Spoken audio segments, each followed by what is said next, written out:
The millionaire was devastated after having his marriage proposal rejected, but everything changed when a homeless young woman, until then invisible to people's eyes, awakened in him feelings he never imagined could exist.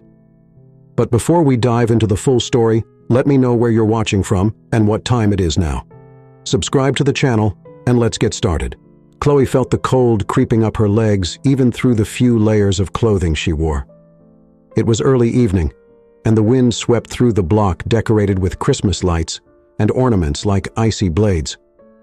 From where she sat, leaning against the wall of a cafe that had already closed, she could see people hurrying past, carrying shopping bags and chatting on their phones.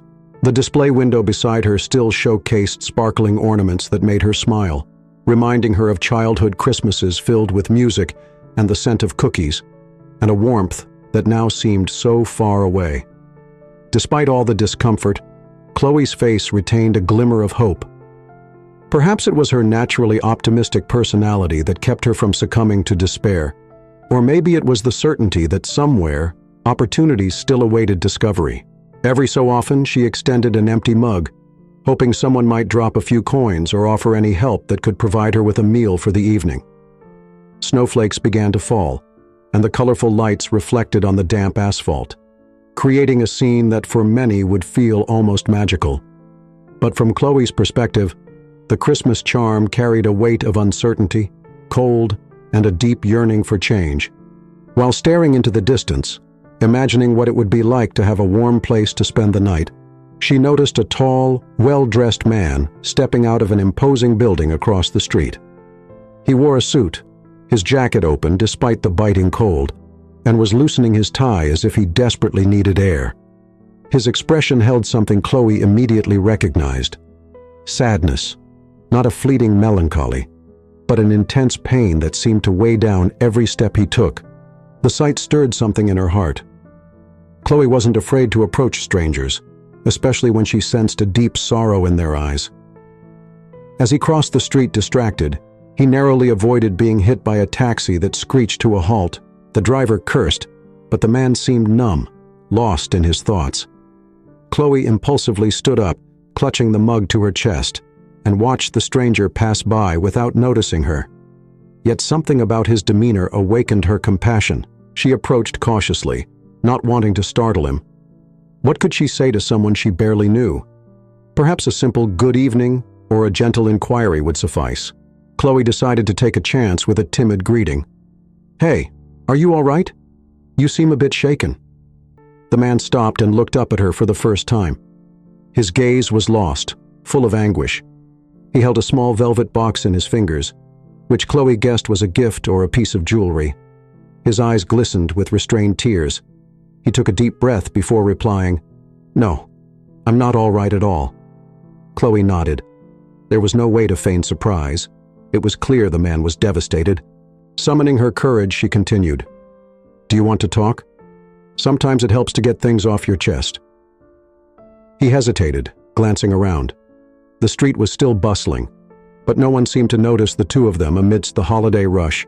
For the man, there was something almost surreal about receiving attention from someone who, he quickly realized, didn't even have a place to call home. Yet here she was, showing concern for his pain. "My name is Chloe," she said, trying to create a more comfortable atmosphere. "I'm Dylan," the man replied in a faint voice, slipping the velvet box into his pocket. For a moment they stood in silence.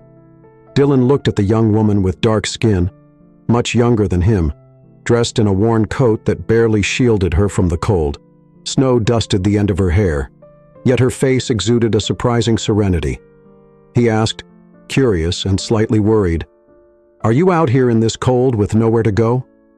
Chloe shrugged, her smile unwavering. "Yeah, things got tough for me. I lost my job, then couldn't pay the rent. I've been going from shelter to shelter, but sometimes they're full and I end up sleeping on the street." Dylan couldn't help but feel a pang of guilt. Moments ago, his thoughts had been consumed by the humiliation of being rejected by his girlfriend. Now he was faced with an entirely different reality. "And how can you stay so calm?" he asked, genuinely intrigued. Chloe took a deep breath, pulling back her shoulders. "I don't know. I guess I have no choice but to hold on to hope. You know, the Christmas lights bring back good memories. Sometimes a small happy memory is all you need to keep going. Dylan placed a hand in his pocket, feeling the velvet box he carried. His mind flashed back to the moment when Grace, the woman he had hoped to spend his life with, had practically thrown the engagement ring back at him in front of a crowd. The humiliation still burned in his chest. I suppose you're right. Life can be so cruel. But we have to cling to something, don't we? The gruff clearing of a throat interrupted them. A stocky man approached, arms crossed, his brows furrowed. He was a security guard from a nearby store and was glaring at Chloe as though she were an inconvenience. "You girl, move along. I can't have you loitering here." Chloe stepped back, accustomed to such treatment. Often she left without a word, knowing her presence bothered people. But this time Dylan intervened, still shaken yet emboldened by a sudden courage. "Excuse me, but she's not bothering anyone. We're just talking." The guard scoffed. "Sir, she's sitting on the sidewalk begging for money. That drives customers away." Dylan frowned. "I don't see any customers here right now, and even if there were, that's no excuse to treat someone like this." The tension mounted as the guard took a step forward, imposing as though ready to use force if necessary. Chloe's heart raced, and she gently tugged at Dylan's sleeve. "Don't worry about it, I'll leave. I don't want any trouble." But Dylan stood his ground. He had already endured enough humiliation for one day and couldn't simply turn his back on another injustice. "No, Chloe, you're not going anywhere because of him." The guard clenched his fists, glaring at Dylan. The confrontation might have escalated if another store employee hadn't whistled, calling the guard back inside. With one last irritated look at Dylan, the guard stomped off. Only then did Chloe realize her hands were trembling, not just from the cold, but from the adrenaline of the situation. Dylan exhaled deeply. "I don't think we can stay here much longer. Let's find somewhere safe." He opened his wallet, seeing some cash and cards enough to afford something more decent. Without hesitation, he looked at Chloe. "Come with me. Let's find a place, even if it's just a simple hotel for you to spend the night." Chloe's eyes widened, and she quickly shook her head. I appreciate it, but I can't accept that. You've already done so much by standing up for me. You don't have to take care of me." "But I want to," he replied instantly. "I can't explain it, but you've made me realize that despite everything, there's still kindness in the world. I don't want to leave you out here alone." She bit her lip, feeling a mix of relief and embarrassment. It wasn't common to encounter someone willing to help without ulterior motives. "All right, thank you, but only if you promise that if things get difficult, I can leave without any hard feelings." Dylan nodded, and the two walked side by side under the twinkling lights strung along trees and lampposts. Occasionally, Chloe glanced at Dylan, noticing how he still clung to his loosened tie. Each step seemed to fill his mind with bitter memories of his failed proposal, yet he appeared to have found a new sense of purpose. After a few blocks, they reached a modest hotel with a sign whose lights were partially burned out. Dylan held the door open for Chloe. She stepped inside, feeling the warmth of the lobby and shivering slightly with relief. The receptionist raised an eyebrow, but said nothing at the sight of the man in a suit and the young woman in worn clothes. Dylan took a deep breath, holding his card ready to book a room. Chloe watched him, still struggling to believe what was happening. That night promised to be the beginning of an unexpected change in both their lives. Chloe smiled, surprised by Dylan's kindness as he held the door open for her. Neither of them knew that this encounter would change their lives forever.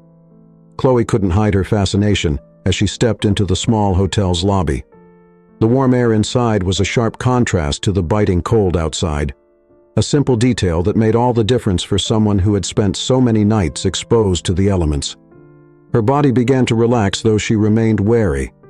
Beside her, Dylan adjusted his blazer as if trying to adapt to the new situation as well.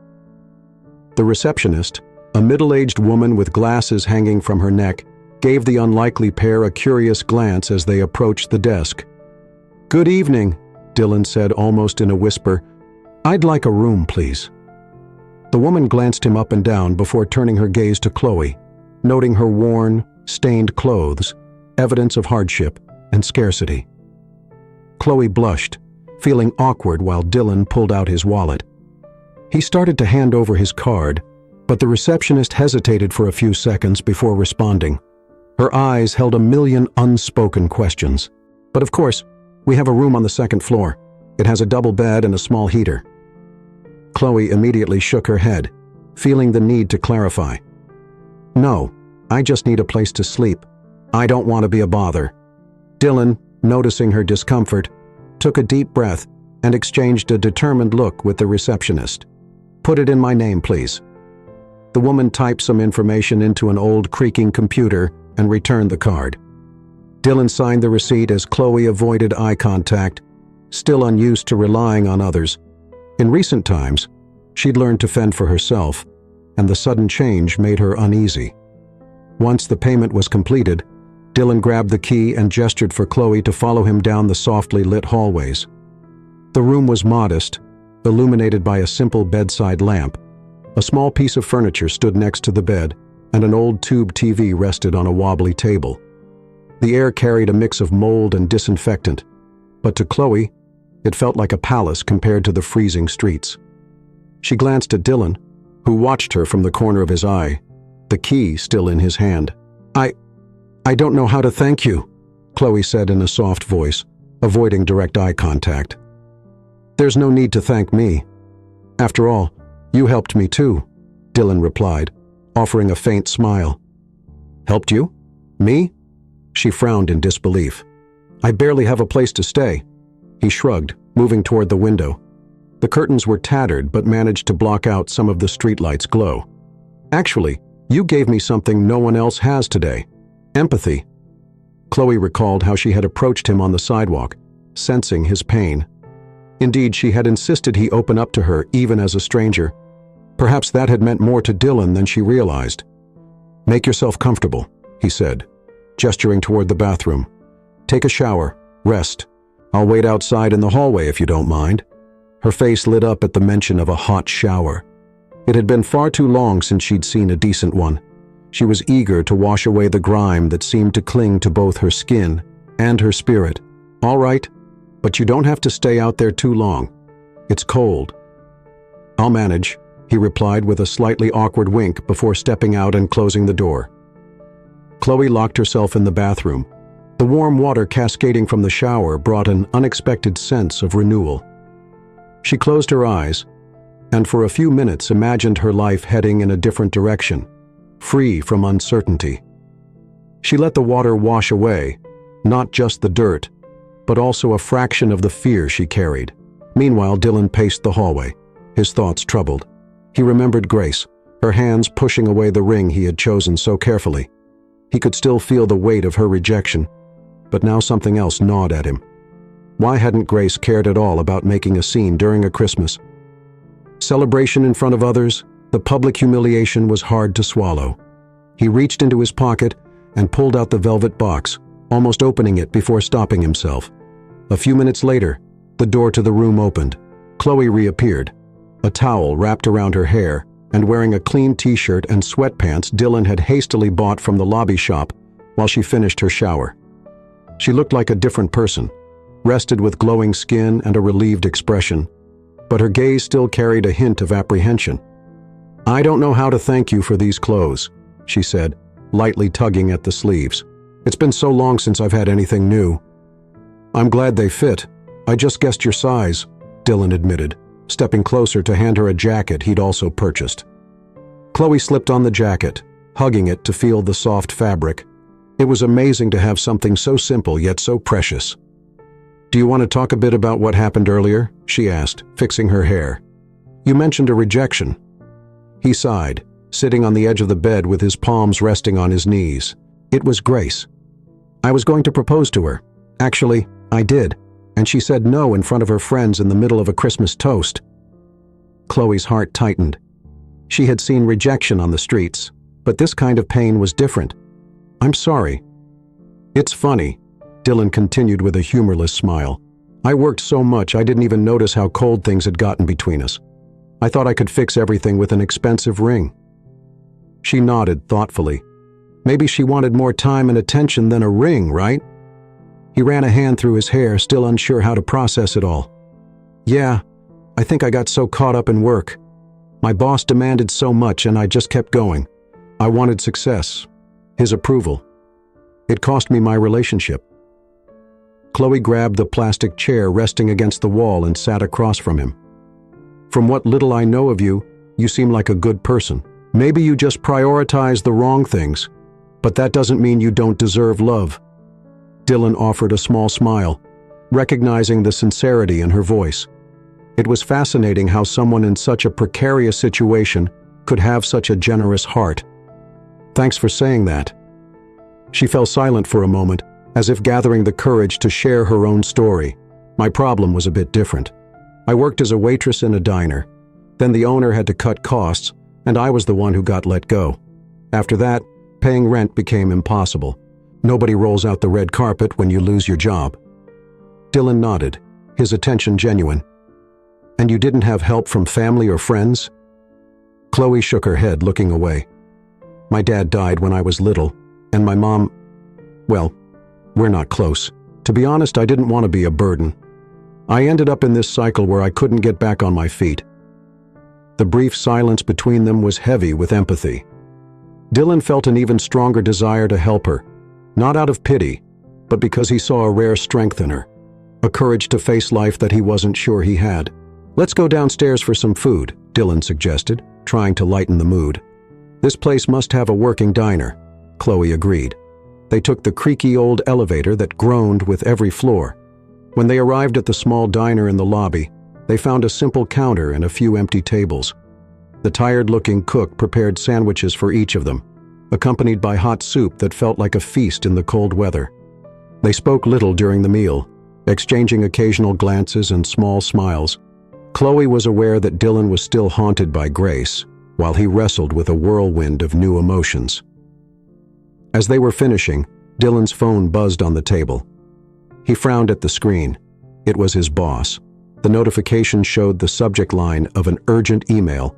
He sighed, reluctant to disrupt the fragile peace he'd found, but opened it anyway. The message mentioned a pending report and an unmissable meeting, even on a holiday night. Chloe noticed the tension in his face.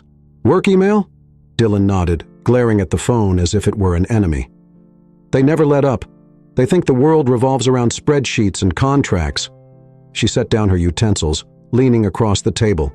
I get that work is important, but sometimes we forget about other things in life. Isn't that what drove you and Grace apart? He nodded, realizing he was caught in an invisible chain. Yeah, exactly. Chloe tucked a strand of hair behind her ear, deep in thought. Well, I still think you shouldn't give up on love or work, but maybe there's a way to balance things. Dylan looked at her with curiosity. Do you think I should try to win Grace back? If it's true love, yes. But if it's just to prove you can, maybe it's time to move on, Chloe replied honestly. After all, if she loved you, she wouldn't have rejected you so harshly, right? He remained silent, reflecting on her words.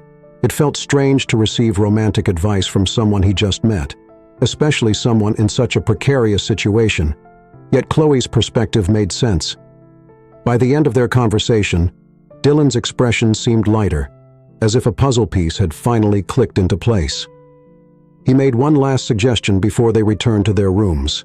Maybe you can help me. My thoughts are all over the place. A different perspective could really help. Chloe offered a small smile, still feeling a bit uncertain. If that's what you need, I'll do my best. They walked together down the hallway toward their rooms. The night was quiet, and outside the snow continued to fall. Through the window, they could see the faint glow of a street lamp and the occasional passing car. Dylan stopped in front of Chloe's door, holding the bags of clothes they had purchased for her. Thanks again for everything, he said. No, thank you, she replied, adjusting her new jacket. Good night. He gave a slight nod and walked down the hall, heading toward his own room. Each step felt heavier, his mind turning over thoughts of Grace, work, and the uncertainties ahead. Then his phone buzzed again in his pocket. With a tired sigh, Dylan pulled it out and swiped at the screen. His eyes widened as he read the new message, drawing in a deep breath as though bracing himself for what lay ahead. The message informed him that Grace would be attending an important dinner with his boss. Dylan glanced at Chloe's door and realized he might need her help sooner than he had anticipated. Dylan barely slept the night before. The message he had received in the hotel hallway echoed in his mind like an incessant siren.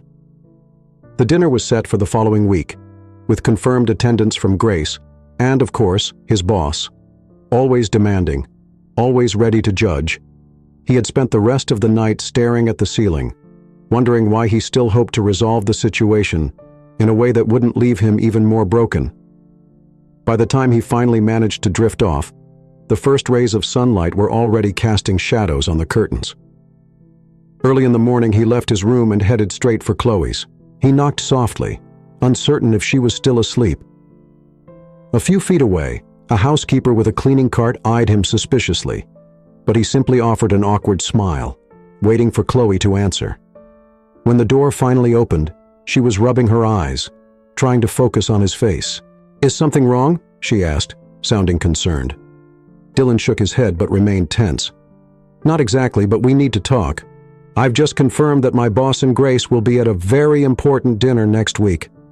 I'm torn between going alone or trying some way to—" His voice faltered for a moment. Chloe noticed his unease and stepped aside to let him in. The room still smelled of the heater, and the blankets were crumpled in a corner of the bed. She sat on the edge of the mattress while Dylan remained standing, his shoulders stiff with tension. "Do you think it's wise to face Grace again so soon?" she asked carefully, not wanting to sound intrusive. He sighed. "Honestly, I don't have much of a choice. My boss will be there, and the company partners expect me to attend, and Grace too. As much as I feel anger and sadness, something tells me I need to settle this.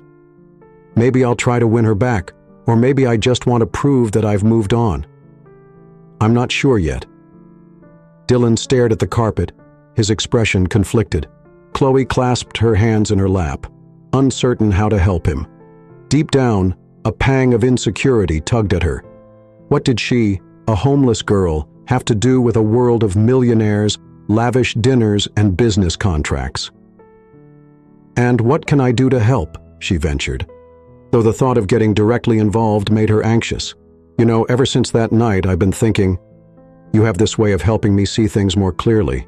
He looked at her, almost fearful of her judgment. "I'd like you to come with me to the dinner. It would show that I'm doing well, that I have someone by my side. And also," his voice wavered, "I really need moral support." Chloe's eyes widened. She had never imagined that Dylan would consider taking her to such an event. Her palms grew sweaty, and her heart raced. "Me? But Dylan, look at me." She gestured to her worn clothes, and the fact that she didn't even have a stable place to stay. "I wouldn't even know how to act at dinner like that. What if I embarrass you?" He pulled a chair closer and sat in front of her. "You don't have to prove anything to anyone. And if Grace or my boss try to look down on you, I'll be there. Just—" He took a deep breath. "Just trust me on this." Chloe hesitated. She thought about the judgmental stares, the risk of being humiliated in front of powerful people, but she also remembered how Dylan had stood up for her when a security guard tried to kick her out. He could have walked away and pretended not to know her, but he chose to stay. That weighed heavily on her decision. "All right," she finally said, "but don't blame me if things go wrong." Dylan's face lit up. "I promise." Later, the two left the hotel on foot, stepping through slushy patches of melted snow on the sidewalks. Dylan explained that he wanted to take her to a clothing store, not something too fancy, but somewhere she could find something appropriate for the dinner. Chloe grew nervous at the thought, imagining the prices and how difficult it would be to face the salespeople. It didn't take long for them to reach a department store, its windows adorned with reindeer and twinkling lights. Inside, Chloe felt overwhelmed by the racks filled with clothes. A mix of excitement and insecurity swelled within her. It had been so long since she had tried on new clothes. Dylan insisted she choose whatever she wanted. Chloe started with the simple dress section, wary of the price tags, but Dylan watched her every move with a mix of tenderness and determination. When she hesitated over an expensive item, he insisted, "Don't worry, Chloe. This is an important investment." He gave her a shy smile. "And besides, it's my gift to you." She blushed, unsure whether to feel grateful or embarrassed, but she agreed to try on a few options. Inside the fitting room, the mirror reflected her reality without mercy, highlighting every detail of her struggles. Yet as she slipped on the first dress, a deep burgundy with a waist-defining cut, she felt something she hadn't experienced in months: dignity. She stepped out of the fitting room hesitantly, wondering what Dylan would think. His eyes lifted from his phone, and he nearly let out a whistle of surprise.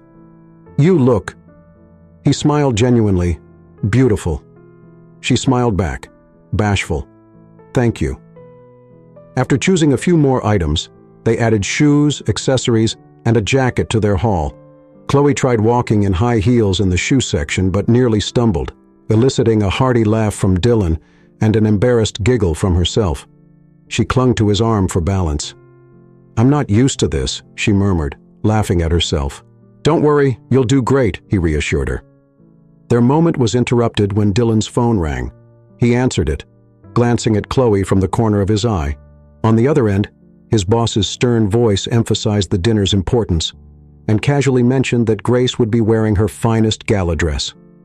Dylan closed his eyes for a moment, absorbing the weight of the added pressure. "Yes, sir. I'll be there. Don't worry," was all he said before ending the call. Chloe noticed the tension in his face as he hung up. "Sounds like things are pretty serious." Dylan nodded, taking a deep breath. "They expect me to show up perfectly, and more than that, they expect me to seem stable. To my boss, that means projecting success, not just professionally, but personally." As they discussed the situation, they reached the checkout counter. Chloe nearly backed out when she saw the total on the register, but Dylan didn't flinch. He paid and thanked the cashier, who eyed the two curiously. On the way out, they stopped at a cozy cafe. The soft music and the scent of freshly baked cake provided a brief respite from the stress surrounding them. Sitting at a small table in the corner, they sipped cappuccinos, and for a moment, almost forgot the drama in their lives. "How should we handle the dinner?" Chloe finally asked. "Do you want me to pretend to be your girlfriend or something?" Dylan rested his cup on the table, thoughtful. "I don't think we need to label anything. Let's just act like good friends, and if Grace asks, we'll show that I'm in good company." Chloe nodded but felt a pang in her chest. Knowing Dylan was still unsure whether he wanted to win Grace back or just prove something left her conflicted. She didn't want to interfere in his life, but at the same time, she was growing attached to something she couldn't quite define. As they walked back to the hotel, they ran into one of Dylan's former colleagues. The man's eyes widened upon seeing Chloe, with Dylan holding shopping bags. "Dylan, wow, long time no see, and you're doing well." The man cast a curious glance at Chloe, subtly sizing her up. "Yes, we're heading out." Dylan tried to end the conversation quickly, but the man pressed on. "I thought you were always with Grace." Chloe felt a sting, but kept her expression neutral. Dylan cleared his throat, uncomfortable. "Things change. Catch you later, okay?" He managed to extricate himself, walking silently beside Chloe until they neared the hotel. Finally, she broke the silence. "You still want to win Grace back, don't you? Is that really what you want?" He stopped briefly, watching the street traffic. "I'm not sure. Part of me wants to show her I've changed, that I can be more attentive, but I don't know if that's love or just wounded pride." Chloe swallowed hard, realizing that if Dylan chose to go back to Grace, she might not have a place in his life. The air between them felt heavy, yet unspoken. Back in the hotel room, Chloe unpacked the bags, laying out the new dress and shoes. She ran her fingers over the soft fabric, feeling a shiver of anxiety. It wasn't just about the gala dinner. It was the realization that she was about to step into a world so far removed from her own, with the ever-present possibility of failure. Dylan leaned against the wall, running a hand through his hair with a sigh. "Well, we need to rest. The dinner's not far off, and we need to prepare mentally too." Chloe nodded. "Yeah, We'll see how it goes." As Dylan checked his phone for another notification, his boss confirmed the dinner time. The mere sight of the message made Dylan place a hand over his chest, as if steadying his breathing. Chloe saw his expression and felt a knot form in her stomach. Trying to reassure her, Dylan smiled faintly. "It'll be okay, right?" She forced a smile in return, but wasn't sure she believed it. With a wave, Dylan left the room, leaving Chloe alone with the bags. She gazed at the new dress hanging in the soft glow of the lamp, her fingertips brushing the smooth fabric. The weight of the situation bore down on her as she whispered to herself, her mind racing. Chloe stared at the dress, questioning whether this bold step would change her life for the better or shatter it completely. The day of the dinner arrived, shrouded in a thin, almost palpable tension. From early in the morning, Chloe felt butterflies in her stomach, fully aware that the evening would not be just another event. It would be a trial by fire. As she prepared herself in the hotel room, adjusting the newly acquired burgundy dress, she tried to steady her trembling hands. It wasn't just the fear of tripping in her heels, but also the anxiety of facing Grace and Dylan's famous boss, people who seemed to inhabit an entirely different world from hers. Dylan knocked on the door in the early evening, dressed in an impeccable suit. His hair was neatly styled, and he wore an encouraging smile, though his eyes betrayed a subtle nervousness. When Chloe opened the door, he paused for a moment, unable to say anything at first. He just stared, impressed by her elegance. Chloe, in turn, felt her cheeks heat up, as she had never been so well dressed, yet Dylan's gaze was a reassuring sign of approval. "You look stunning," he said, breaking the silence. "Ready to go?"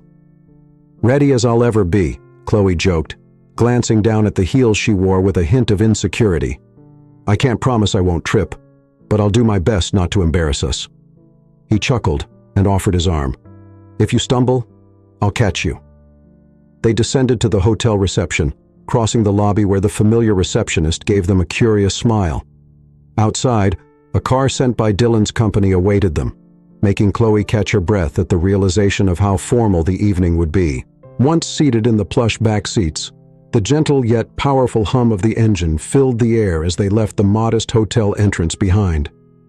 The city shimmered with holiday decorations, and the drive to the upscale restaurant glowed with twinkling lights and adorned trees. Inside the car, Dylan explained the evening's stakes. "My boss organizes these events around Christmas every year. It's a mix of a celebration and an opportunity to seal deals. He often evaluates everyone's behavior outside the office environment, so any misstep could count against you." Chloe swallowed hard, feeling an even greater weight on her shoulders. "I don't want to mess anything up for you." "Don't worry, we won't let anyone bring us down," Dylan reassured her, attempting to sound confident. When they arrived at the restaurant, Chloe was taken aback by its imposing facade. A sleek entrance framed with glass and red neon led into a luxurious interior, where a valet in a sharp black uniform approached to take the car. As soon as Chloe stepped out, she caught her reflection in the mirrored entrance. She swallowed her insecurities and straightened her posture. Dylan gently touched her elbow, a silent signal that he was there for her. Inside, the Christmas decorations contrasted with the sophisticated ambiance.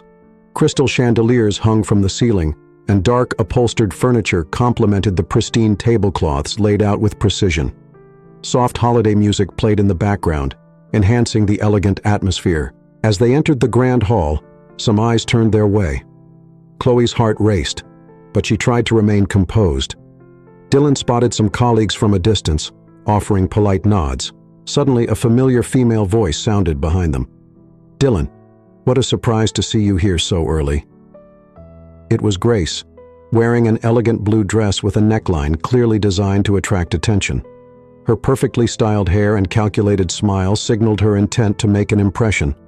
Her gaze landed on Chloe, scrutinizing her from head to toe in an instant. The former fiancée maintained her composure, but Chloe caught a flash of irritation as Grace processed the presence of an unfamiliar young woman by Dylan's side. "Good evening, Grace," Dylan said, striving for a casual tone. "You remember Chloe?"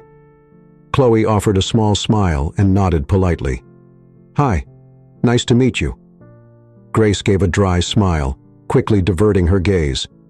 "Right. A pleasure, Chloe." Her tone, however, suggested the opposite. "I didn't know you'd be bringing company, Dylan." He shrugged, not wanting to escalate the situation. "Thought it'd be a good idea." Grace's smile tightened. "How convenient." Before they could respond, Dylan's boss appeared, shaking his hand firmly.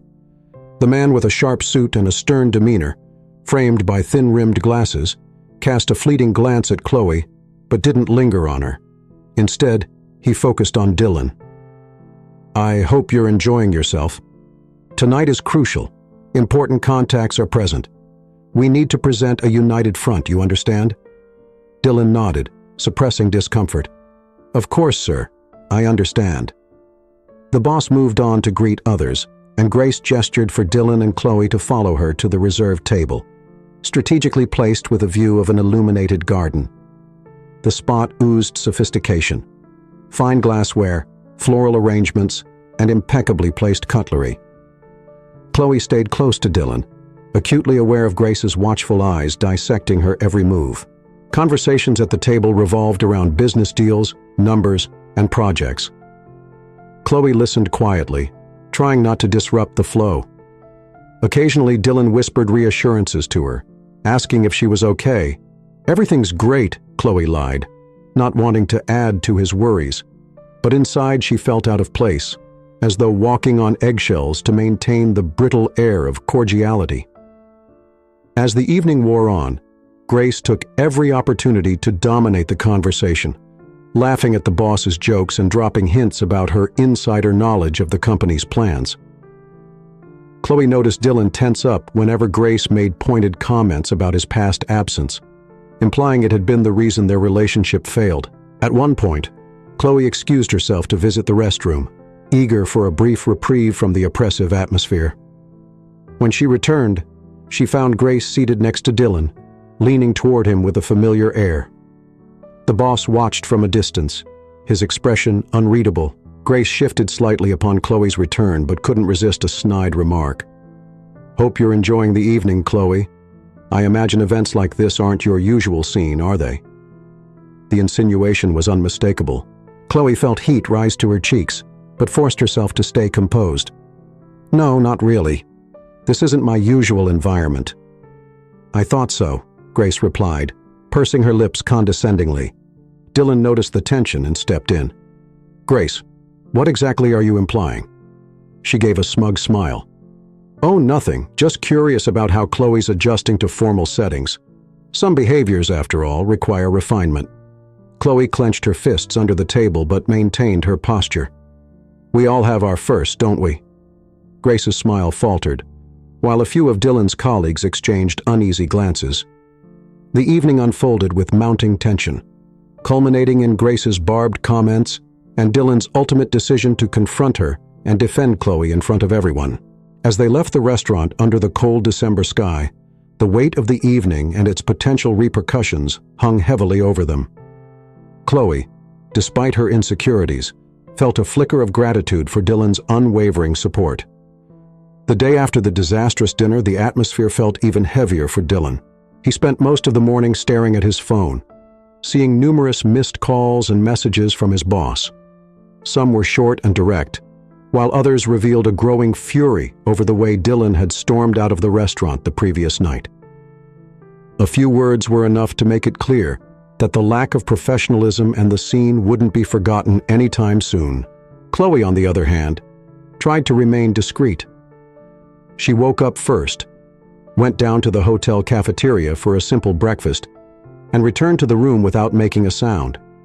At the door, she heard Dylan's muffled voice on the phone. It sounded like a tense conversation. He spoke softly but with a firmness she hadn't seen before. Afraid of interrupting, Chloe lingered in the hallway for a moment, leaning against the wall and taking deep breaths. She still felt guilty about everything that had happened the night before. Perhaps she should have simply declined his invitation to dinner. That way, Dylan wouldn't have gotten into a fight with his boss or, worse, confronted Grace in public. Even though Chloe had been the target of disdainful looks and snide remarks, Nothing seemed worse than knowing Dylan might lose his job and his promising future because of his impulsive decision to defend her. When the sound of his voice inside the room faded, she finally mustered the courage to knock lightly on the door. Dylan opened it with his phone still in hand, his expression worn. "Hi," Chloe said, trying to smile to ease the tension. "Everything okay?" He took a moment to answer, running his hand through his hair and looking more exhausted than ever. "I just got off the phone with my boss. He's not happy at all." She bit her lower lip, stepping into the room and closing the door behind her. "I can imagine. I'm really sorry. I never wanted any of this to happen." Dylan shook his head, taking a few steps toward the window. The view from the second floor wasn't much, but he seemed to be searching for some solace there, trying to process his emotions. "Don't apologize. I don't regret taking you. The problem is, he's making demands." Chloe furrowed her brow. "What kind of demands?" "He wants me to fix the image I've presented to him. I need to recommit to Grace, show personal stability, and prove I'm not a liability to the company." Dylan let out a bitter laugh, as if my private life is a product they need to approve before signing deals. Her chest tightened. "So he wants you to end whatever's happening with me, right?" Dylan didn't need to reply. His silence said it all. He stared at the traffic outside, though his gaze was unfocused. His boss's words echoed in his mind. "If you want to keep the contract, think carefully about the company you keep." "Would you mind telling me everything?" Chloe asked, her voice trembling. "I mean exactly what he said." Dylan turned to face her, rubbing the back of his neck as if under pressure. "He said that if I keep being involved with someone who doesn't fit the company's preferred image, I'll lose credibility. He thinks last night proved I can't separate my personal life from business, and Grace somehow is reinforcing that idea." The mention of Grace sent a chill down Chloe's spine. "She wants you back?" Dylan exhaled deeply. "Apparently, yes, but not for love or anything like that.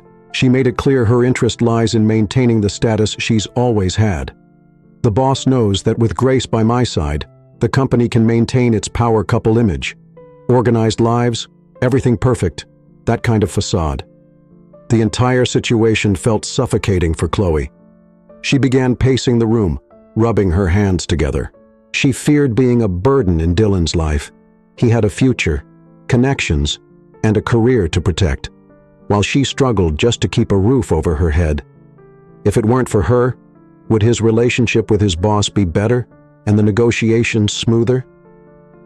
"I don't want you to sacrifice your career because of me," she said, turning to him with tearful eyes.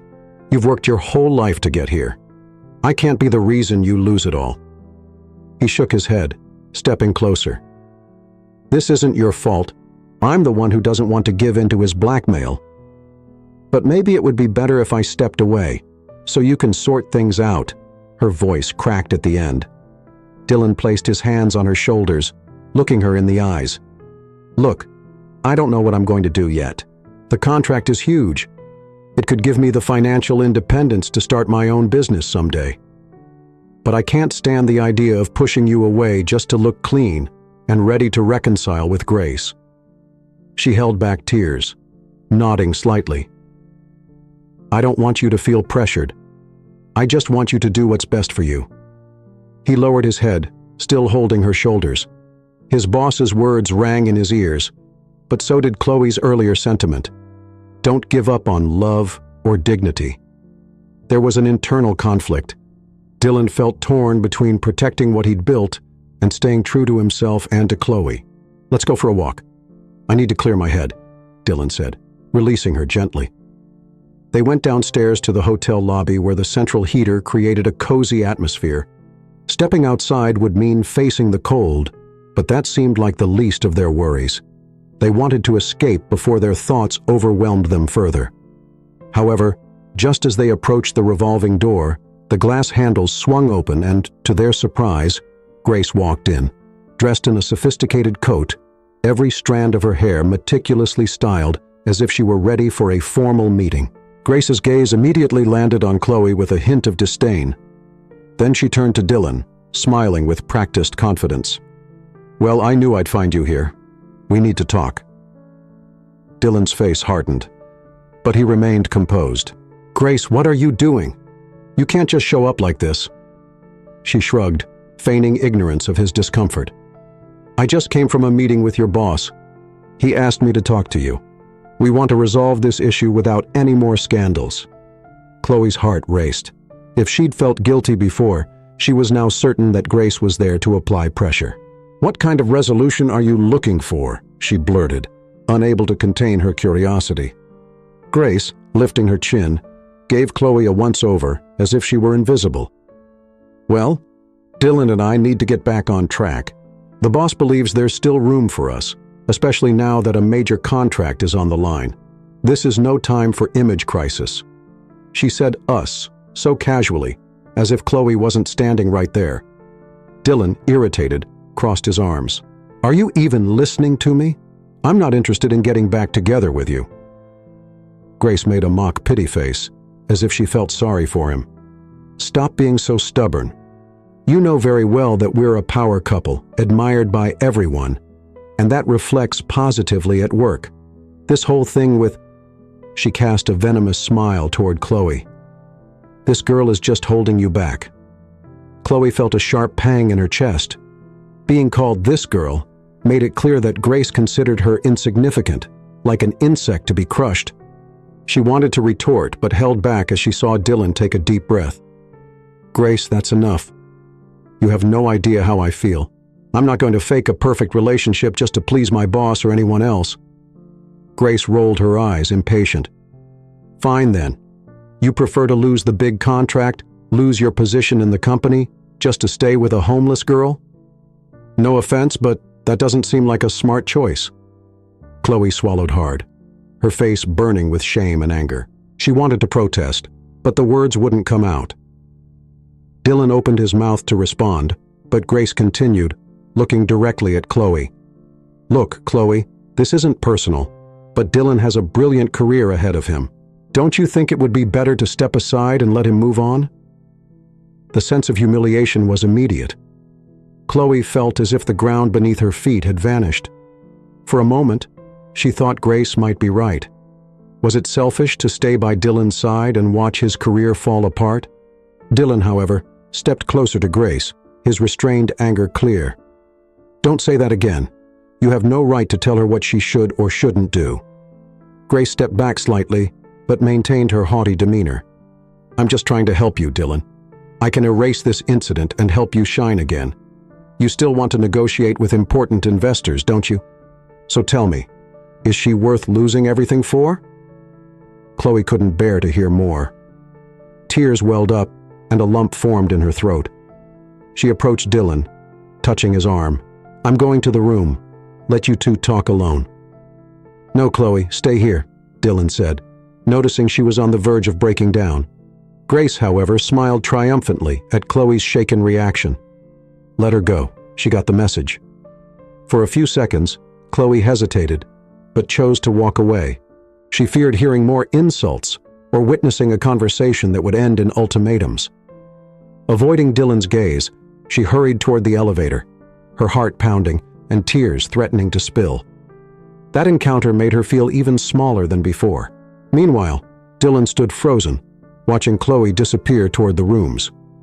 He was ready to argue further with Grace, but felt weak and confused. On one hand, he didn't want to lose what he'd built professionally. On the other, he couldn't stand the thought of abandoning Chloe, someone who in such a short time had awakened feelings in him that Grace never had. "This is absurd, Grace," Dylan said, his voice trembling. "You can't dictate my life." She rolled her eyes. "I'm just repeating what your boss said. If you want to protect your career, do as he asked. It's simple." Dylan stayed silent, but rage and fear simmered within him. He wanted to tell Grace to disappear, to never show up again, yet the words remained stuck. He feared the consequences of such a radical move. Grace, sensing his hesitation, decided to leave with an air of triumph. She turned around, casting a quick glance toward the elevators before exiting. She left one final cutting remark. "Think carefully, Dylan. You know me. I don't make empty threats." As soon as Grace exited through the revolving door, Dylan exhaled heavily, sinking into the nearest chair. Someone from the reception desk glanced at him curiously, but he didn't care. His head throbbed, and a sharp pain in his chest marked the anguish that conversation had caused. It was clear that Grace and his boss were on the same team, a pair willing to do anything to preserve appearances and profits. As much as he hated to admit it, the rational part of Dylan understood that the contract could change his financial life. With the commission and the prestige it brought, he'd have the freedom to invest in his own projects. He wouldn't need to follow his boss's orders or Grace's influence anymore. He'd be his own boss, perhaps even able to help Chloe start anew. On the other hand, staying with Chloe now risked everything collapsing before it could happen. In his heart, he knew what he truly wanted, but the external pressures seemed colossal, impossible to ignore. As he thought this over, a pang of regret hit him as he realized the weight Chloe carried from every insult she heard, every look of disdain she received. If she stayed with him, she would become the target of even more attacks. Getting up, still dazed by it all, Dylan slowly walked to the reception desk, as if he could ask for help from someone there. But there was no one who could solve his problem. The distant sound of a cleaning cart and a few low conversations from guests filled the air. Life in the hotel went on, indifferent to his personal drama. With the key to the room still in his pocket, he decided to go upstairs. But then he thought of Chloe, of how she'd rushed to the elevator, likely hurt and feeling guilty. That thought pained him. He wanted to find her and tell her none of it was her fault, but he didn't know if she was ready to hear it. Perhaps it was best to give her some space to process everything, to calm her heart and reflect as well. Dylan lingered in the lobby for a moment, staring at the ceiling and taking deep breaths to avoid succumbing to despair. He felt like he was in a deadlock: maintain his integrity and stay with Chloe, risking the loss of a lucrative deal, or give in to blackmail, return to Grace, and live a life of appearances. Neither option was easy. Feeling powerless, he took a few steps toward the elevator, stopping midway. His gaze was confused, vacant, unsure of what to do next. He thought, I need to talk to Chloe. I need to tell her I won't abandon her. But at the same time, Grace's scathing words echoed in his mind. This isn't the time for image crises. Leave this girl behind. He pressed the elevator button but hesitated before stepping in. Perhaps giving Chloe some time would be wiser. He himself needed to think. His conscience weighed like a concrete block. When the elevator door opened, he saw no one inside. The interior was empty, waiting for a passenger. He inhaled and exhaled slowly, summoning the courage to step in. He needed to at least try talking, to apologize and say he wasn't ready to give up on her. Finally, he entered the elevator and pressed the button. As it ascended, his heart pounded harder with each passing floor, knowing that this conversation would be crucial to their future. A part of him feared Chloe might decide to leave for good, thinking it was the only way to avoid further harm. When the door opened on her floor with a soft click, the hallway was quiet, illuminated by warm yellow light. Dylan walked slowly toward her room where the door was closed. He raised his hand to knock, but heard something from inside. Not clear words, but the muffled sound of crying that struck him like a blow to the chest. For a moment, he stood frozen, hand raised. He wanted to go in, to hug her, to say they'd figure this out together. But he feared that his presence might only bring her more pain. After a few seconds of hesitation, he let his hand fall. Maybe it was better to give her the space she needed. Slowly, Dylan turned around and walked back toward the elevator, his head hanging low. Each step felt like a hammer pounding his conscience, repeating the question, "Will you give up the contract or Chloe?" He didn't have an answer. Back in the lobby, the same scene greeted him. A few people passing by, random conversations, the world moving on while his life felt stuck. Dylan stood there, unsure whether to go back upstairs or step outside for air. It was then that he heard a faint noise behind him. When he turned, he saw Chloe exiting the elevator with tear-streaked cheeks, hurrying toward the stairs leading to the higher floors. He called her name, but Chloe didn't look back. Her hurried steps suggested she just wanted to hide. Dylan walked to the base of the staircase, calling her again. "Chloe, wait!" But she didn't stop. She climbed with a sad expression, her eyes fixed, fresh tears forming. Her rigid yet shaken demeanor showed she couldn't handle more conflict, blackmail, or malicious remarks. Chloe climbed back to her room without saying a word. Dylan stayed in the lobby, realizing he might lose everything, the contract and Chloe. Chloe spent the rest of the day in her room, secluded, trying to calm her mind, which was buzzing with doubts and insecurities. Sleep was hard to come by, and her dreams were confusing, always marked by the figures of Grace and Dylan's boss, speaking of her as if she were a burden. The next morning, she woke up early but spent too much time staring at the ceiling, thinking about how she could resolve the situation without jeopardizing Dylan. She couldn't find any satisfying answers. Meanwhile, in the hotel corridor, Dylan hesitated in front of Chloe's door. He held a small bag with fresh bread and coffee for her. He wanted to knock, invite her to talk, but he wasn't sure if she'd welcome him. After a long moment, he summoned his courage and knocked gently. "Chloe, it's Dylan. Can you open the door?" Inside, she got up slowly, glanced at her reflection in the mirror, and saw a tired face, her eyes slightly swollen. She opened the door, stepping back to avoid looking at him directly. Dylan noticed her guarded demeanor, but extended the bag toward her. "I brought you some breakfast." She took the bag with a timid smile, whispering her thanks. They stood in silence for a few seconds, unsure how to start a conversation. Eventually, Chloe relented and invited him in. He stepped inside and sat on one of the chairs in the room. "Did you sleep well?" Dylan ventured. "I tried, but it was hard.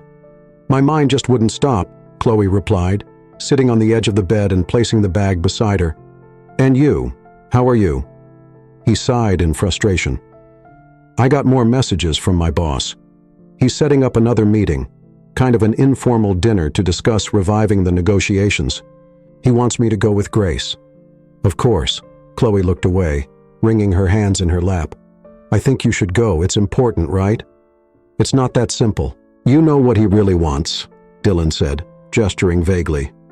"He wants me away from you, getting back with Grace." She closed her eyes, recalling everything that had happened. "That's why I think it's better if I step aside. I can't be the reason you lose such a big contract." He shook his head, standing from the chair to face her. "That wouldn't be fair. I don't want to push you away, Chloe. It would be a sacrifice I couldn't live with." She stood up instinctively, beginning to pack the few belongings she had: a toothbrush, some changes of clothes, and a new coat he'd bought for her. "Maybe it's best for both of us. You can sort things out with your boss. You don't have to pretend to love Grace. But if you show them you're single for a while, maybe they'll give you some leeway." Dylan felt his throat tighten, recognizing the pain that idea caused him. It felt like someone he'd come to deeply care for was slipping away. "I'm not sure it'll work like that, but I also don't know what else to do." Chloe took a deep breath, turning to him. "I understand. I know how important this contract is to you. I won't hold you back or ask you to risk everything." He looked at her, realizing she meant it. "You're not holding me back, Chloe. I'm in this situation because of the choices I made, dedicating myself too much to work and putting my personal life second for so long." She tried to smile, but her eyes betrayed her weariness. "I just don't want to ruin your chances of starting over right." Dylan was about to respond but stopped when his phone vibrated in his pocket. He pulled it out and saw his boss's name on the screen. He glanced at Chloe, who looked even more tense, and decided to silence the call. The phone buzzed a few more times, persistent, but he didn't answer. "He's not going to stop until I give him an answer," Dylan murmured, slipping the phone back into his pocket. Chloe nodded, picking up the breakfast bag to distract herself from her nerves. "Look, why don't you go talk to him directly? Find out exactly what he wants. I'm not saying you should do everything he asks, but try to negotiate something that doesn't force you to sacrifice your entire life." "And if there's no deal?" Dylan asked, his tone almost defeated. Chloe shrugged, forcing a smile that didn't reach her eyes. "Then you'll have to choose what matters most." He felt his chest tighten but nodded. He needed to act instead of hiding. He took a step forward as if to embrace her, but Chloe stepped back, fearing it would make everything more painful. In an attempt to soften the moment, she spoke gently. "It's okay. I'll stay here and think about my next steps too. If you decide it's not worth fighting your boss, I'll understand." Dylan studied her, seeing the mix of sadness and resolve on her face. A part of him wanted to insist, to beg her not to leave, but he couldn't find the words to convince her that everything would work out. With a restrained nod, Dylan left the room. He descended the stairs quickly, almost tripping on the last step. He needed to find his boss and maybe Grace to settle everything once and for all. The cold winter air outside hit his face, a stark reminder that Christmas was drawing near. The holiday magic that once brought hope now felt like a distant memory. He tried calling his boss, but the call was interrupted by an automated message. Sighing, he pocketed his phone. Perhaps it was better to go straight to the office and take his chances finding him there. He hailed a cab at the corner and headed toward the building where he'd spent countless hours chasing goals, deadlines, and approvals. Upon arrival, he rode the glass elevator, watching the cityscape below. A knot formed in his stomach as he realized this conversation might define his entire professional future. When the doors opened, he was met by his boss's secretary, who looked up from her computer with a polite smile. "Hello, Dylan. He's been expecting you. Go right in." Muttering a quick thank you, Dylan stepped into the office. His boss sat in a leather chair reviewing papers. He seemed focused, but as Dylan entered, he glanced up with a serious expression tinged with impatience. "Finally decided to show up.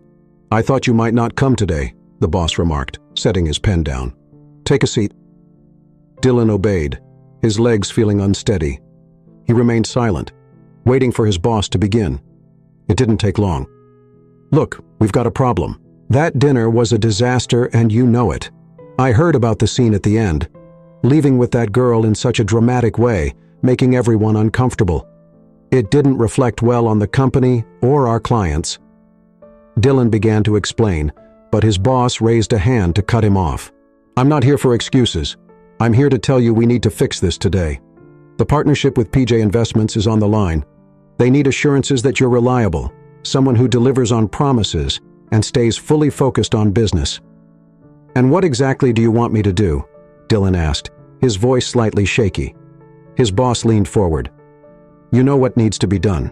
You need to reestablish a professional image and, frankly, reassess your personal choices. This relationship with someone, how should I put it, without social standing, doesn't sit well with our investors. Grace has made it clear she's willing to move past the past and reconcile, as long as everything remains discreet and convenient." Dylan's eyes widened at the bluntness, almost cruel in its delivery. His boss continued, "If you do this, you'll regain our trust and have the backing to close the biggest deal of your career, one that could earn you a multi-million-dollar bonus. If not, well, I can't keep someone who doesn't align with the company's image. Do you understand?" Swallowing hard, Dylan thought of Chloe's face, the way she tried to stay strong despite the odds stacked against her. I can't fake a relationship just to appease you. You don't have to fake anything, Dylan. You just need to decide what you want for your life. Do you want to keep moving up, or do you prefer to walk away?" His boss leaned back in his chair, tapping his fingers on the armrest. "And before you answer, think about how long it took to build this career. Think about the years we've invested in you." His words felt like arrows piercing Dylan's resolve. His mind raced with anger and anguish, unsure whether to shout or walk away. If you need time to think, fine, but I won't wait long. I need an answer for PJ Investments by tomorrow. Decide if you're part of the team or not." With that, his boss picked up his pen and returned to his paperwork as if the matter were settled.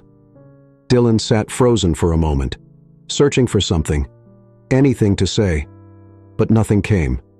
Slowly he rose, left the office, and closed the door behind him. In the outer office, the secretary glanced at him with curiosity, but he shook his head and walked toward the elevator. When he finally reached the street, December's chill felt sharper than ever. Dylan wandered aimlessly for blocks, lost in thought. He remembered Grace's suggestion for a second meeting to clear things up, The very idea of seeing her again made his stomach turn, but it might be his only chance to prevent everything from falling apart.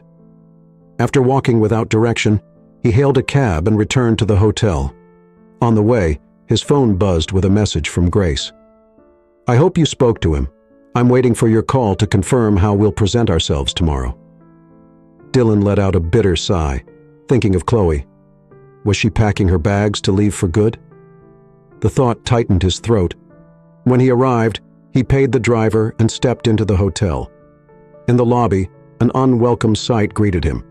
Grace was there, chatting with the manager. When she noticed Dylan, she flashed a smile he recognized as fake. "Dylan, darling, I knew you'd come. We need to talk." He looked around, embarrassed. "Are you following me now?" She rolled her eyes. "Don't be ridiculous. I just thought since you went to see your boss, we could plan how to handle the situation." He rubbed his temples, feeling a headache coming on. He needed time to think, but Grace wouldn't give him any space. The hotel manager excused himself, leaving them alone. "I don't have anything to plan with you," Dylan muttered, though without much conviction. Grace laughed lightly. "Classic you, but as far as I know, the deal is at stake, and if you don't act as expected, your boss will drop you." Dylan closed his eyes, shaking his head. That harsh reality loomed over him. Without another word, he pulled out his phone, his fingers trembling. He wanted to call Chloe, text her, anything to say, "Please don't leave," but he couldn't bring himself to do it in front of Grace. "Let's talk in the hotel bar, okay?" Grace suggested, motioning to a side door. "I don't want to stay here in the lobby where everyone's watching." He hesitated, but eventually followed her. The bar was small and empty at that hour. They sat at a corner table away from the counter. Grace ordered a juice, Dylan nothing. His stomach was too tied up in knots for anything. "So what's your decision?" she asked, tapping her red-painted nails on the table's edge. "Will you win back the investors' trust, or keep playing at a teenage romance?" Dylan felt the urge to get up and walk away, but he was frozen in place. That question tormented him, and the answer seemed anything but simple. His heart racing, he picked up his phone and without thinking dialed his boss's number, seeking some kind of assurance or preparing to call it quits for good. Grace watched, confident he would cave.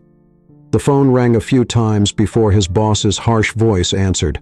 Dylan took a deep breath, ready to say something that would change everything, whether to play the dirty game or resign on the spot. As Dylan hung up, his heart pounded. He knew that tomorrow he would have to make his final choice, follow his boss's rules or stay free to love. The next day, Dylan barely got any sleep. He spent the night rereading the messages exchanged with his boss and with Grace, none of which offered any sign of a truce. The ultimatum had been clear. If he didn't accept the conditions to maintain a flawless image, the deal would fall apart.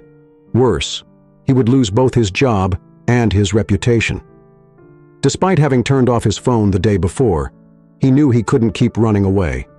He had to confront his boss and put an end to this story one way or another. He got up before dawn, took a quick shower, and dressed in business attire, though his confidence was severely shaken. Outside, the biting morning wind stung his face, but the discomfort was nothing compared to the knot in his stomach. The taxi dropped him off in front of the same imposing building he had entered so many times with his head held high. This time, however, everything seemed darker, as though an invisible weight rested on every step. When he reached his boss's floor, he noticed the tense atmosphere. The secretary, who used to greet him warmly, now addressed him formally, almost coldly. He stared at her in silence for a few moments before asking if the boss was available. She simply nodded, signaling for him to go in. Dylan took a deep breath, adjusted his tie, and stepped inside, finding the man sitting behind the desk with a far sterner expression than usual. "Good morning, Dylan," the boss began without a hint of warmth. "It's good you came. We need a final answer." Dylan opened his mouth, but no words came out. He swallowed hard, trying to steady himself. I'm here to clarify everything." The boss leaned back in his chair. "Then clarify? Are you going to stay with us and follow the guidelines we've given, or do you prefer to go your own way?" Before Dylan could respond, the door burst open, revealing Grace.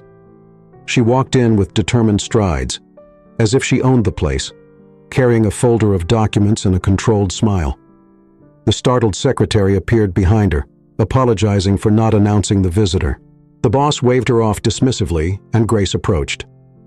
"Good morning," she said, giving Dylan a pointed look.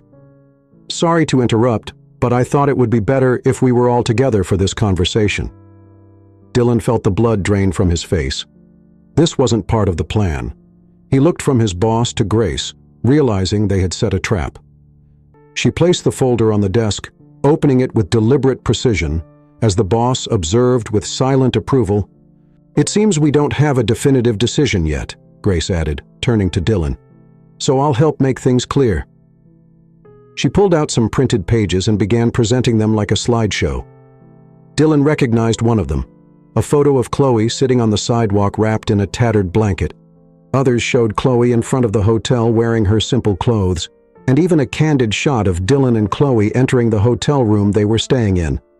It all felt invasive, as though they had hired someone to follow them. "What is this?" Dylan demanded, outraged. Grace gave a cold smile. "Evidence that your companion doesn't meet the standards expected of you. If we want to manage this scandal, we'll need to make some agreements, or these images might find their way out there, and I don't think the investors will be pleased." The boss shook his head disapprovingly, like a teacher reprimanding a student for a grave mistake. "I've been saying for a while that we can't let your personal life jeopardize the business. If these photos hit the media, they'll question your judgment, your choices, and it will tarnish the company's reputation." Dylan clenched his fists, anger boiling inside him. He couldn't believe they were using Chloe's struggles as ammunition to destroy her and blackmail him. "You've gone too far," he murmured, his voice thick with emotion. Grace shrugged, sliding the pages back into the folder. "It's nothing personal, but we also can't let you sink the company. You know, Dylan, I was willing to forget the past and rekindle our relationship. I'm here to help, but I need an answer. Are you going to stay with a homeless girl and risk everything? Or are you going to do the right thing for your future?" His heart pounded in his chest as if it wanted to leap out. He thought of Chloe, how she tried so hard not to burden him, how she was willing to give up everything for him. He felt guilty. He knew this blackmail was low, but he also knew that fighting back would likely cost him his job, financial stability, and the respect he had built in his career. "And what if I don't accept either option?" he challenged, though unsure if he had the strength to back it up. The boss exchanged a glance with Grace before turning back to Dylan. "Then I'm afraid there's no place for you here anymore. We'll have to find someone else to handle the negotiations with PJ Investments. It's your decision." Dylan's body trembled. He recalled the sleepless nights, the effort and dedication he had poured into the company over the years. Now it could all unravel in a matter of minutes. He looked out the window, searching for a shred of courage or a way out that didn't involve sacrificing his dignity. "I won't pretend to be someone I'm not," he finally declared, his voice steady, but his heart racing. "I don't want Grace, and I won't abandon Chloe just so you can pretend my life is perfect." For a moment, silence hung in the air, broken only by the distant hum of the air conditioner. Grace raised her eyebrows, surprised by his response. The boss tapped his fingers on the desk, as if he had anticipated this outcome. "In that case, I need you to sign these termination papers immediately." He pulled out another folder from his desk. "Everything is formalized here. The company cannot keep an employee who doesn't adhere to the required image and conduct standards." Dylan's eyes widened as his hands grew clammy. He took the pen the boss handed him, realizing there was no turning back. He leaned forward and signed the papers, feeling dazed. Grace stood by, showing no pity or solidarity, merely watching as if witnessing the inevitable conclusion of a story. "That's it then," the boss said, collecting the papers. "You need to gather your belongings and leave the building. Your access to the company system will be revoked. I ask that you maintain discretion about this matter with the media, as we may take legal action if there's any defamation." Dylan felt breathless, but didn't back down. It was done. Summoning all the courage he had, he cast one last look at Grace, who was already fiddling with her phone with a slight smile, and left the office. The secretary, visibly uncomfortable, watched him pass without saying a word. It took him only a few minutes to empty the drawer in his adjacent office, collecting photos, pens, and memories of years of work. Anyone watching might have noticed his tense face and heavy steps, but they wouldn't have guessed the storm of emotions within. Back in the corridor, he was startled to see Chloe at the far end, arms crossed over her chest. She had faced her fear and decided to follow him to the company. She couldn't bear the thought of Dylan facing everything alone. He stopped, still holding the box with his meager belongings. "Chloe," he whispered, out of breath. "You shouldn't have come." She glanced around, noticing the curious stares from employees, then looked at him with tenderness and concern. "I couldn't just wait at the hotel. I came to support you. But it's too late now, isn't it?" Dylan set the box down for a moment and approached her, confirming with a nod. "They fired me. They used all those photos, all that evidence to pressure me, and I decided I wouldn't give in." Chloe bit her lip, the weight of guilt settling on her. I'm so sorry. If it weren't for me, you'd still have your job." He shook his head, locking eyes with her tearful gaze. "Don't say that. It was my decision. I couldn't live with myself selling out like that." At that moment, the office door opened, revealing Grace and the boss following behind, likely to ensure Dylan left the premises. Both directed disdainful looks at Chloe. Grace didn't miss the opportunity to jab. "So this is the ending you chose, Dylan? A resignation in front of everyone, accompanied by a girl who's only dragging you down?" Chloe felt the words like knives, but Dylan gripped her hand and replied firmly, "I'd rather be with someone who genuinely cares about me than with people who see me as a puppet." The boss, impatient, signaled for the security guards to step forward. "Everything is settled. Please escort the former employee out. We don't want any trouble." Two tall men in discreet uniforms advanced, one on either side, ready to guide Dylan and Chloe to the exit. Dylan picked up the box of belongings, took a deep breath, and intertwined his fingers with Chloe's trembling ones. They walked down the corridor in silence, followed by curious stares and unspoken commentary. With each step, he felt a mixture of relief and pain. Relief for not succumbing to blackmail. Pain for losing an important part of his professional life. They descended in the elevator, while the security guards kept their eyes lowered. Upon reaching the ground floor, they crossed the lobby where elegantly dressed people moved about. Through the glass doors, they saw the street bathed in sunlight. The winter wind hit them as soon as they stepped outside, reminding them that reality awaited without red carpets or mercy. Dylan held the box close to his chest, and Chloe beside him never let go of his hand. They looked back just once, seeing the building's reflection in the glass, the place where so many disappointments and tough decisions had unfolded. Dylan felt strangely hollow, as though he needed to reorganize everything he was. Yet looking at Chloe, he found some solace.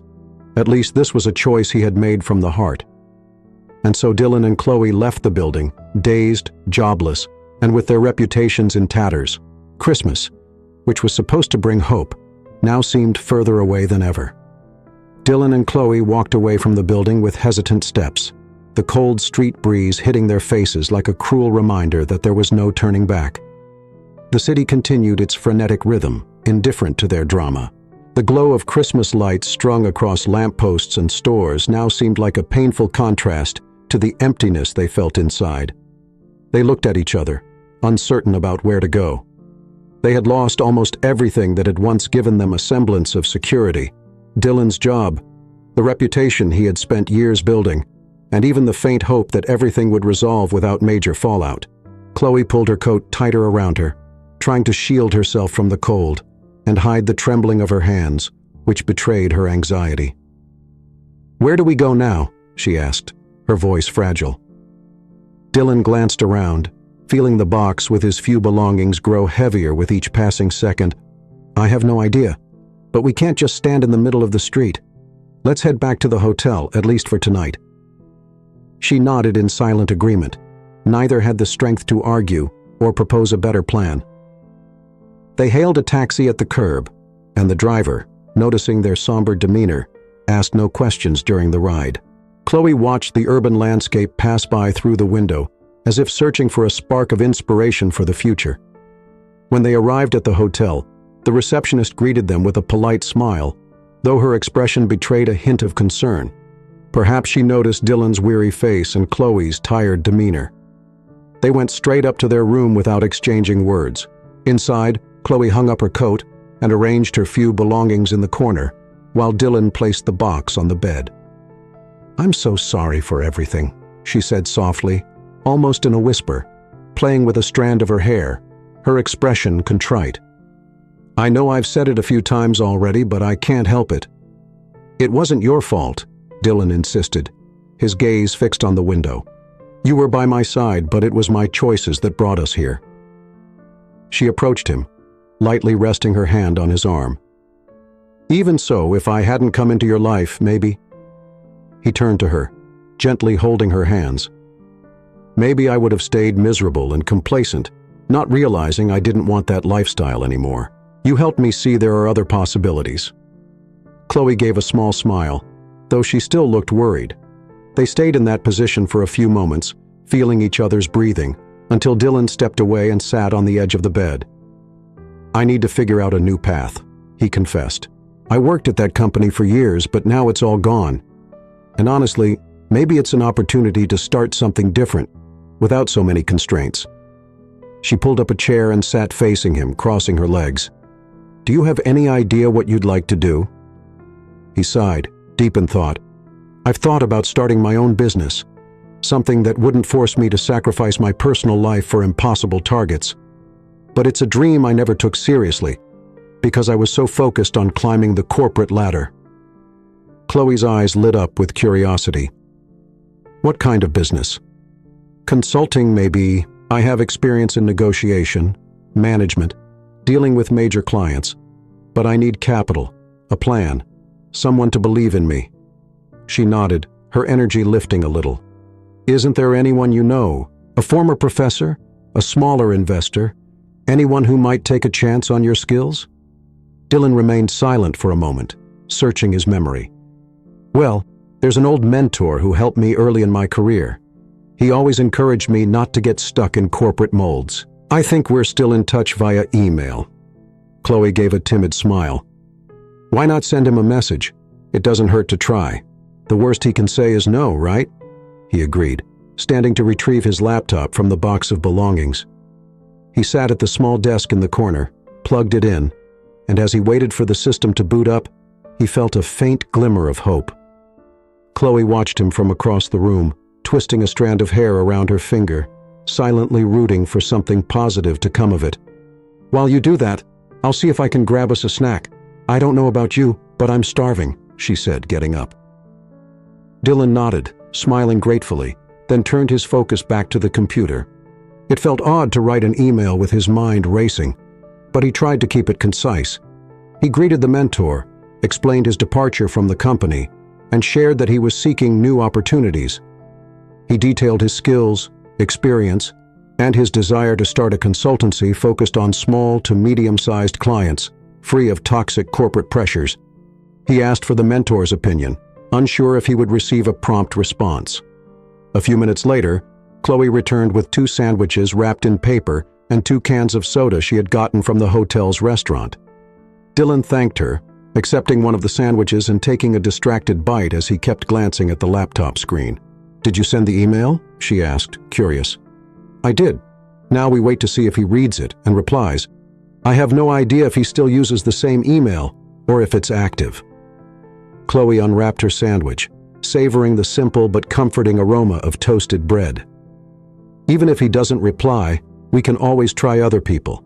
Maybe your college friends?" Dylan took a sip of soda, pondering. "Maybe, though most of them are stuck in routines similar to my old one, working for big corporations." She shrugged. "You never know who might be interested in doing things differently." He paused mid-bite, looking at Chloe with curiosity. "You surprise me. You could be blaming me, arguing with me for losing everything. But here you are brainstorming solutions and cheering me on." Chloe lowered her gaze, slightly embarrassed. "I just want to see you happy. You've done so much for me, even though we met under tough circumstances." Dylan chuckled softly, recalling how they had first met on a cold Christmas night. It felt like a lifetime ago. "Maybe it's time for a fresh start," he said, determined, finishing his sandwich. "I don't want to spend my days lamenting something that didn't even make me happy." Chloe nodded silently, finishing her meal. The rest of the day passed quietly. They went for a brief walk in the afternoon, trying to clear their minds. The hotel wasn't the most comfortable place, but at least they had a roof over their heads. Dylan knew that without a steady job, their money wouldn't last forever, so he needed a plan soon. Chloe noticed his concern and felt a sense of responsibility to help him rebuild. When night fell, they returned to the room. Dylan checked his emails one last time before bed. Still no response. The wind howled outside, accompanied by a light rain tapping against the windows. They spent the evening discussing how to pitch a consulting idea. Chloe took the initiative to look up business pitch examples online. Gathering ideas from people who had started small businesses with limited resources, they sketched out plans to target local clients, offering services like sales process improvements and supplier negotiations. Dylan loved Chloe's practicality. She understood the struggles of those with tight budgets, and her perspective complemented his corporate background. "If we can land just one initial client, it might be the push we need," Dylan said, feeling encouraged. Around 11 p.m., they decided to call it a night. As Chloe went to brush her teeth, Dylan checked his emails one last time. To his surprise, there was a new unread message. His heart raced as he opened it, realizing it was from his mentor. The email began warmly, with the mentor recalling Dylan's dedication during their time working together. He mentioned hearing some rumors about Dylan's departure but refrained from passing judgment. The email ended with an invitation to meet the next afternoon to discuss a project that might align with Dylan's dream of starting his own business. Chloe returned from the bathroom and noticed the smile spreading across Dylan's face. "Good news?" He turned the laptop toward her, showing her the email. It was short but full of promise. Chloe read it and looked up at Dylan, sharing his excitement. On the screen, the final words of the mentor's message read, "Let's meet tomorrow. I have a proposal that could change everything." Dylan and Chloe woke up to the first rays of morning light, streaming through the cracks in the hotel room curtains. The night had been restless, not just because of their worries about the future, but also due to the anticipation surrounding the mentor's response. Still, there was an air of cautious optimism. Chloe was the first to rise, peeking out the window to see the city slowly waking, its streets glowing faintly with Christmas decorations that seemed to shine even in daylight. She turned back to Dylan, who was stretching lazily on the bed, eyes opening gradually. "Did you sleep well?" she asked, tilting her head with a subtle smile. "The best few hours I've had in days," he admitted, though the upcoming meeting with his mentor still made his heart race. Chloe slipped on her coat and shoes at a leisurely pace, attempting to project confidence, though inside she felt a twinge of worry. She hadn't known Dylan for long, but it was enough to make her wish things would finally work out for him. Somehow, she felt a part of his rebuilding process. After a quick breakfast in the hotel's dining area, they hailed a taxi to the address the mentor had provided. The location was an office in a modest building, a stark contrast to the luxurious skyscrapers where Dylan had worked before. The driver pulled up in front of a 5-story brick building with old windows. A sign at the entrance read, "Innovation and Co-working Space." "Is this it?" Chloe asked.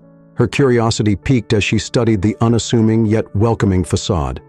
Dylan nodded, a flurry of nerves in his stomach. They stepped through the glass doors and were greeted by a friendly receptionist who directed them down a side corridor to a small meeting room. Dylan recognized the mentor immediately, a gray-haired man with an open smile who looked more like a university professor than a corporate executive. "Dylan, it's been ages," the mentor exclaimed, standing to shake hands. "And you must be Chloe, right?"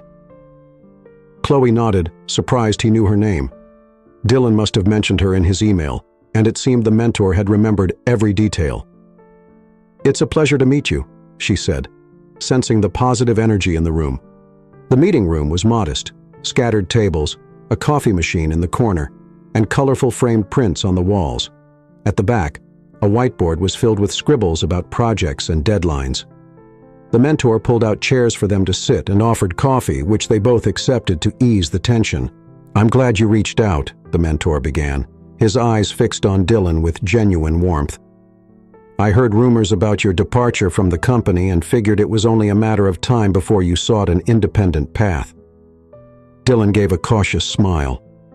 "It happened suddenly, but maybe it's the opportunity I needed." "Exactly." The mentor gestured to some folders on the table. "I'm working with a group of local investors, people who don't have much capital but are eager to make an impact. They're looking for someone with experience in management and negotiation to help them grow. I think you'd be a perfect fit." Chloe felt a surge of hope but kept quiet, letting Dylan have his moment. He opened one of the folders, flipping through documents and spreadsheets with an expert eye. With each page, his expression grew more intrigued. "This isn't as grand as the deals I used to manage," he observed, looking up at the mentor. "But it has enormous growth potential. And if I'm understanding correctly, they value a more human approach, right?" The mentor nodded with a smile. "Exactly. The idea is to help small and medium-sized businesses develop without falling into the corporate traps you know all too well. It's a more collaborative model. If successful, it could expand into other sectors." Dylan glanced at Chloe, who smiled in approval. "It's like what we talked about. Accessible and ethical consulting," she murmured enthusiastically. The mentor raised an eyebrow, intrigued. "So you've already brainstormed some ideas? Excellent. If you're ready, I can introduce you to the investors today. They appreciate initiative." The conversation flowed effortlessly, and Chloe began to feel genuinely excited. They ended up sharing some preliminary ideas, with Chloe drawing from her experiences to highlight the real needs of small business owners and informal workers. The mentor, pleasantly surprised, started directing questions her way, eager to hear her unique perspective. "You seem incredibly resourceful, Chloe," he remarked with a satisfied grin. "Your insights could be invaluable in reaching clients hesitant about traditional consulting firms." She blushed, unaccustomed to such praise. Dylan placed a hand over hers, a gesture of solidarity. "So, are we in?" the mentor asked, glancing between Dylan and Chloe. "Absolutely," Dylan replied, exhaling as if finally able to breathe. "What's the next step?" "We'll iron out the details as we go. For now, let's schedule a formal meeting with the investors in 2 days. In the meantime, work on an initial proposal." The rest of the afternoon was spent brainstorming and planning. Chloe found herself speaking openly in what initially seemed like an intimidating professional setting. The mentor listened attentively, jotting down notes in a small notebook. Dylan, energized, felt more optimistic than he had in a long time. There were no tyrannical bosses or reputational threats, just the chance to create something meaningful with people who believed in his potential. By the time the meeting ended, it was well past lunch. The mentor bid them goodbye, promising to meet again in 2 days. Dylan and Chloe stepped outside, trying to process the whirlwind of hope they now felt. "This feels like a dream," Chloe said, gazing up at the clouds. "Do you realize how much this could change our lives?" "I do. It's like a fresh start, the right kind of start," Dylan said, taking her hand and smiling. "Thank you for believing in me." She squeezed his hand in return. "And thank you for letting me be part of it." They grabbed a simple meal at a corner cafe, laughing at how little they missed the extravagant dinners of their past lives. Everything felt lighter, as though their old burdens were fading away.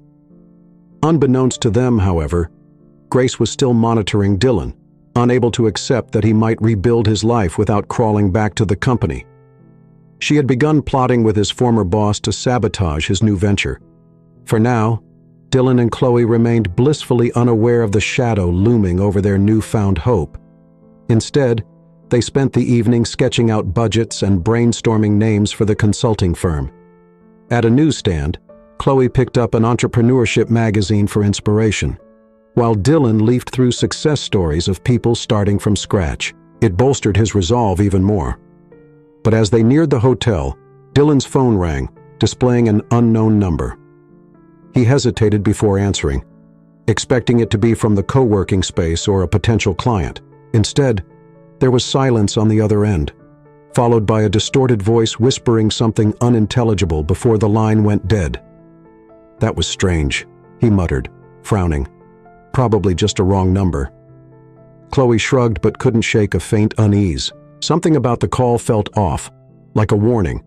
Still, they brushed it aside and returned to their room, eager to continue planning. As night fell, Dylan's phone vibrated again. This time it was a text from the same unknown number. The message was short, yet its ominous tone sent a chill through him. "The truth will come out. Prepare for the Christmas event tomorrow." The next morning, Dylan and Chloe woke up agitated, recalling the cryptic message received the night before. "The truth will come to light. Prepare for the Christmas event tomorrow." The day had arrived, and they were unsure of what to expect. However, there was an important commitment to fulfill: the Christmas event where Dylan would present his new project, the result of conversations with his mentor and local small-scale investors. Dylan woke first, gazing out the hotel room window. Outside, snow piled up on the sidewalks, shimmering under the light of street lamps still lit. It was Christmas Eve, and the entire city seemed wrapped in a festive aura. Despite the beautiful scenery, Dylan's heart pounded anxiously. He checked his phone, but there were no new messages or calls. On one hand, he felt relieved. On the other, he remained nervous about the veiled threat received. "Good morning," Chloe murmured, stepping out of the bathroom with a sleepy look. "You seem worried." "I am," Dylan admitted. "But I can't let fear paralyze us. Today is the day we talk about the project at the co-working space, and whatever Grace or my ex-boss are planning, we won't back down." Chloe nodded in agreement, trying to lighten the mood. "And you know what? It doesn't matter what they do to try to disrupt us. We'll show them who we are and what we're worth." She felt the same unease, but made an effort to exude confidence. In recent nights, she had worked tirelessly alongside Dylan, organizing slides and arguments for the presentation. Despite her lack of formal experience in this world, she believed that sincerity would resonate with those seeking a more human way of doing business. After getting ready, they headed to the event venue. The streets were congested due to Christmas festivities. They were lined with lights, inflatable Santa Claus figures, and children dashing about with red hats. It was a magical, almost surreal scene given the tension they both felt. Upon arrival, they found the hall decorated with lit-up Christmas trees, wreaths, and instrumental music playing in the background, creating a welcoming atmosphere. Dylan's mentor greeted them with a warm smile, indicating that several important attendees were already present, waiting for the presentation. Pleased, the mentor pulled Dylan and Chloe aside to a more private corner. "I'm glad you came early. The people I told you about, the potential investors, are here. They're curious to hear your ideas. Get ready because this is your big opportunity." Chloe exchanged a knowing glance with Dylan, who took a deep breath. "We're ready. We hardly slept, but we're confident." The mentor smiled, nodding. "That's the right attitude. You can use the main stage if you want, or just gather everyone around a large table, whatever suits you." They opted for the large table, as it felt more informal and invited people to come closer and listen. Arranged in a semicircle, some investors waited curiously. There were also local business owners, small chain operators, and even people from food cooperatives. When Dylan and Chloe approached, they greeted everyone with polite handshakes. Many recognized Dylan by name, aware of his background with a renowned company. Some were unaware of his dismissal, only suspecting that something significant had prompted his change in direction. Chloe, on the other hand, was a new face, but her determined expression did not go unnoticed. Dylan started the presentation with clarity, devoid of arrogance, but with the confidence of someone well-versed in the business world. He spoke of his experience and the desire to create a consultancy balancing profits and human values. Chloe complimented his points by explaining how they could offer creative solutions even to smaller merchants who needed professional guidance, but couldn't afford the exorbitant costs of large consultancies. There was excitement in their voices, and it was infectious to the audience. However, in the back of her mind, Chloe remembered the message: the truth will come to light. She feared that Grace or Dylan's ex-boss might walk through the door at any moment to sabotage the event, but she refused to let this thought destabilize her, choosing instead to focus on the smiles and questions from the audience. Midway through the presentation, the doors creaked open. Glancing briefly, Dylan and Chloe stopped speaking. The figure entering did not surprise Dylan. It was Grace, dressed in an elegant yet somewhat inappropriate business outfit. Behind her was Dylan's ex-boss, his face stern. Chloe's heart raced. She was certain they had come to ruin the moment, just as they had threatened. A murmur spread through the room. Some people recognized Grace, while others whispered upon seeing Dylan's ex-boss. Maintaining his composure, Dylan shot them a determined look, signaling he would not be intimidated. Grace, feigning delicacy, approached the semicircle of listeners. "What a lovely presentation, Dylan," she said with a biting smile. "I heard you now have a whole theory about business and less privileged people. I find your new role as a philanthropist so charming." The ex-boss spoke in a theatrical tone, drawing everyone's attention. "And to think not long ago, Dylan was one of the most promising executives at our company. He had everything to succeed, but—" He paused dramatically, as if expecting the audience to turn toward him. "It seems he made questionable decisions involving even a homeless person, and ended up being dismissed." Chloe's expression darkened, understanding that they were there to expose her. Dylan took a deep breath, resolved not to back down. "Do you have something to say?" he asked, facing the ex-boss without flinching. Grace raised her chin, letting out a mocking laugh. "Actually, yes. For those who don't know, this girl with Dylan used to live on the streets. He took her in under, let's say, questionable circumstances, and we thought it was important to reveal this as it says a lot about her character and his." Some people in the audience widened their eyes, exchanging confused glances. Chloe felt a lump in her throat, but before fear could take hold, Dylan intervened, his voice firm. "That's right. Chloe went through hard times and has nothing to hide. She never pretended to be anything other than who she is. In fact, she's the one who opened my eyes to the injustices and how many businesses operate. She made me realize I was wasting my life in a company that didn't value people." The ex-boss frowned, already displeased with Dylan's stance. "Well, ladies and gentlemen, we're talking about someone without status or qualifications. Is it really worth trusting the advice and services of such a duo?" Chloe finally found her voice, addressing the entrepreneurs and investors before her. "I may not have a prestigious degree, but I can guarantee I know what it's like to face real struggles. And if your goal is to achieve success in a more humane way, Dylan and I are here to help. If you prefer to follow examples of those who exploit employees and humiliate vulnerable people, that's your choice." There was a moment of silence, interrupted by an approving murmur among some attendees. Grace and the ex-boss exchanged glances. Realizing Chloe's response was stronger than they had anticipated, Dylan's mentor stepped forward, clearing his throat to draw attention. "Well, I believe everyone here has seen enough. Dylan and Chloe, are you ready to continue your presentation?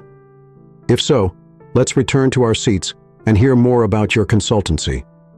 Several heads nodded in agreement, making it clear to Grace and the ex-boss that their interruption had not had the desired effect. Grace attempted one last move.